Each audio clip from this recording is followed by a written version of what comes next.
500,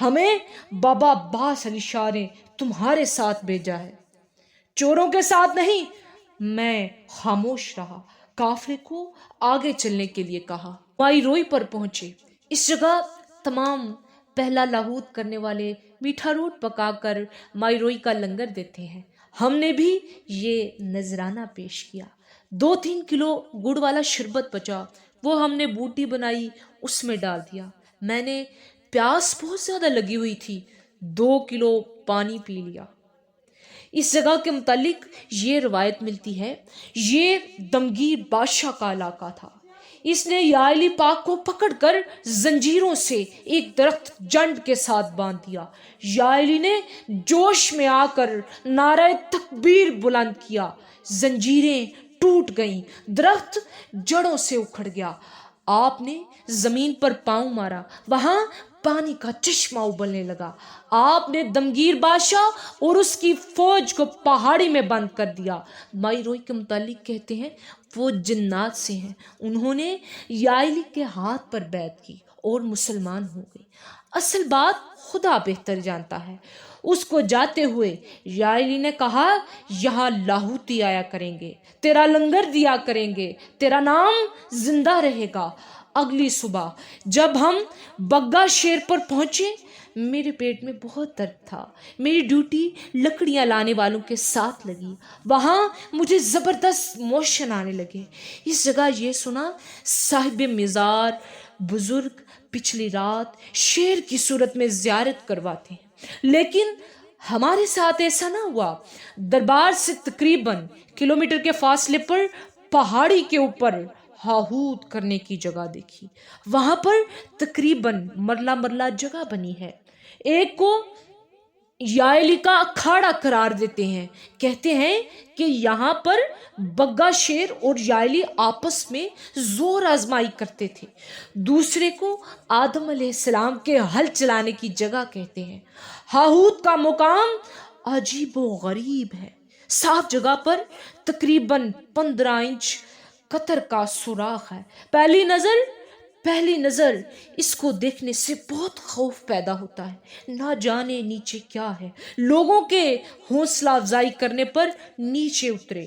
8 fit نیچے جانے کے بعد شمال کی جانب کو ایک 15 فٹ غار، جس میں دائیں شانے پر چلنے کے بعد دڑاڑ نما راستے سے باہر نکلے۔ ملنگ نعرے لگا لگا کر خوش آمدید کہہ رہے تھے، مبارک دے رہے تھے۔ جدھر نکلے درمیان سے پہاڑی پھٹی ہوئی تھی، 7-8 فٹ چوڑا، 50 فٹ لمبا بازار سا بنا ہوا تھا۔ اس کو بازار مصطفیٰ اور خریدار خود خدا کہتے ہیں۔ بڑی مشکل اور تکلیف سے ہاہوت کیا۔ صبح ناشتے کے بعد سفر شروع کیا، پھر بھت جبل کو کراس کیا، چنگن پہاڑی کے نیچے مقام کیا، نوری چشمے کے قریب بیٹھ گئے جو اب بند ہو گیا ہے۔ ایک 7-8 فٹ پتھر کے نیچے ایک پیالہ بنا ہوا تھا، اس میں پانی بھرا ہوا تھا۔ ہزاروں لوگ پانی پیتے تھے، لیکن پانی اتنا ہی رہتا جتنا پہلے تھا۔ عجیب حیرت زدہ راز تھا۔ اس کے بعد جس جگہ کو کھود کر چھوٹا سا 3 فٹ گہرا گڑھا بناتے، وہ وہیں پانی سے بھر جاتا۔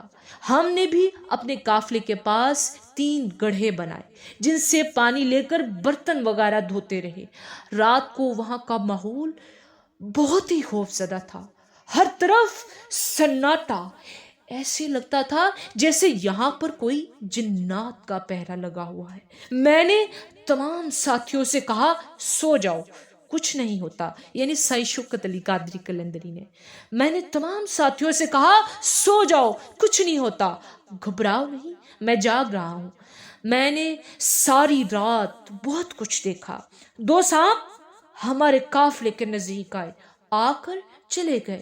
میں خاموشی سے دیکھتا رہا، کسی کو نہ جگایا۔ صبح ناشتہ کرنے کے بعد ہم نے اپنی اپنی بوتلوں میں پانی بھرا اور چگن پہاڑی پر چڑھنا شروع کیا۔ 8 بجے چڑھائی پر سفر شروع کیا۔ 12:30 بجے اس کے سر پر پہنچے۔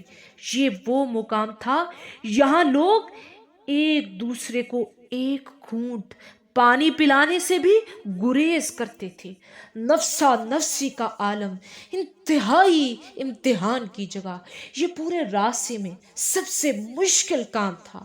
جب نیچے اترے پتہ بھی نہ چلا کب نیچے پہنچ گئے۔ اب پہلے والی مشکلات نہیں رہی۔ جگہ جگہ گورنمنٹ پاکستان آرمی نے پانی کے ٹینکرز رکھ دیے ہیں، راستے کو وسیع اور آسان بنا دیا ہے۔ 2005 میں جب ہم گئے تو لوگ گاڑیوں میں سفر کر رہے تھے۔ صرف چنگن پہاڑی پر سڑک نہیں تھی، اس پر بھی راستہ صاف اور آسان بنایا جا چکا تھا۔